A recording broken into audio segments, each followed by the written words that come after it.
Salut à tous! Aujourd'hui, je vais vous parler des Fireball 1500 et 1750. Je vous fais une petite voix off parce que j'ai bafouillé. Je vais vous parler déjà de l'histoire de la Fireball 1500. C'était en octobre 2024 à Crozon. Je mangeais avec Adrian et je venais de recevoir les Fireball 1160, 1250 et 1350.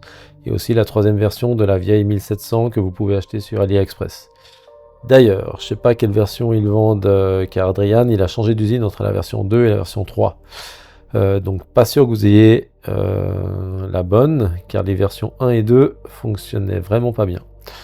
De toute façon, la Fireball 1750, que vous pouvez sûrement pas trouver sur AliExpress, est 3 fois plus efficace. C'est pour ça que d'ailleurs que je jette cette Fireball 1700 à l'eau, parce qu'elle ne sert plus à rien. Parce que la Fireball 1500 fonctionne mieux. Donc je vous raconte l'histoire. Je mangeais avec Adrian et je lui disais que la Fireball 1350 marchait tellement bien que il faudrait faire une Fireball 1500. Que ça devrait fonctionner bien mieux que cette 1700 V3 qui tournait vraiment pas très bien. Il m'a dit bonne idée, il confirmera si l'idée venait de moi ou bien s'il avait déjà eu l'idée dans sa tête, parce que Adrian il a beaucoup d'idées. Et 3 ou 4 mois plus tard, je reçois cette Fireball 1500. Je saute dessus, mais là, pas vraiment de magie. Ça fonctionnait 10% mieux que la 1350, ce qui me semblait peu de gains par rapport aux écarts entre la 1250 et 1350.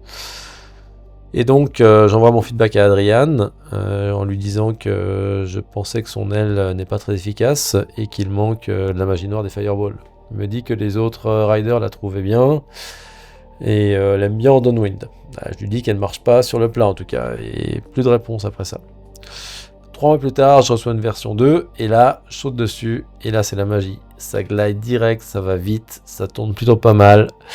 Mieux que toutes les autres ailes des autres marques de la même envergure, et mieux que la vieille 1700, hein, forcément.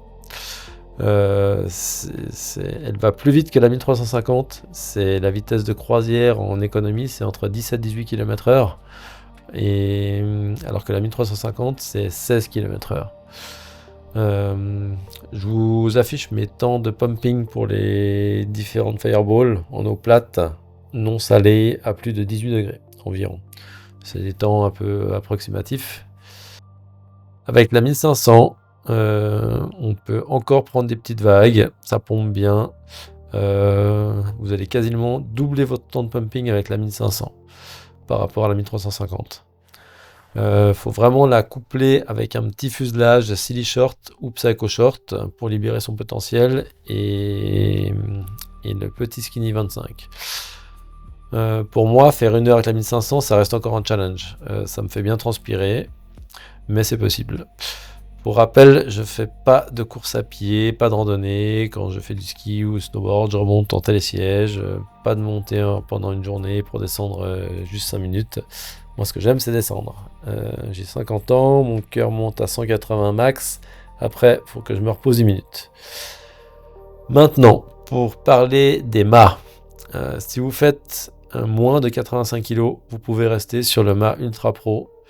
Mais ne faites pas de virage avec la moitié de l'aile en dehors de l'eau, avec un gros appui, parce que vous allez casser votre mât en deux. C'est une aile qui peut aller à plus de 20 km/h et avec un gros appui et un gros bras de levier, c'est très risqué de faire ce genre de mouvement.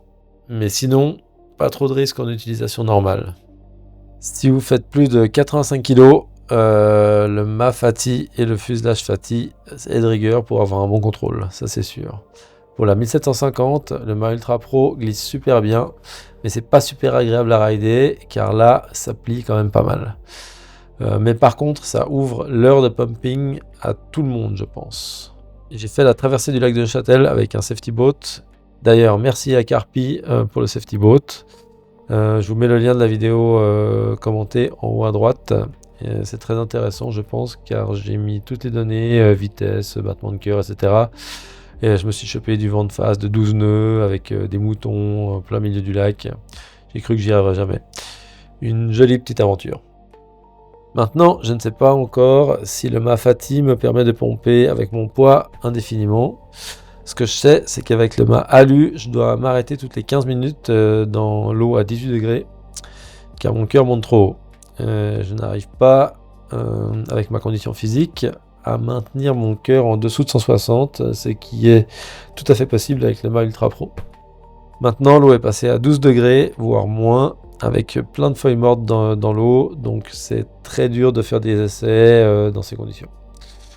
Donc si vous faites 85 kg ou plus, de toute façon, ce sera le mât Fatih si vous voulez rider la 1500 ou la 1750. Maintenant, on va parler des tempos. J'ai pu essayer la Tempo 1090 sur le plat, et c'est clair qu'il n'y a rien qui glisse mieux au monde, et ça ressemble à la Fireball 1070 avec 200 cm² de moins. Ça tourne mieux, ça glide mieux, mais il faut absolument le fuselage avec la queue intégrée, que je trouve un poil gros à mon goût.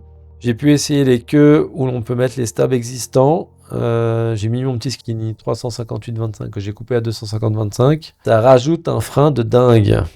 C'est vraiment pas agréable. Autant rider la Fireball 1070. Donc comme ça, vous savez qu'il faut absolument ces queues complètes pour les appairer avec les tempos. J'ai pu essayer le Skinny Surf, le plus petit.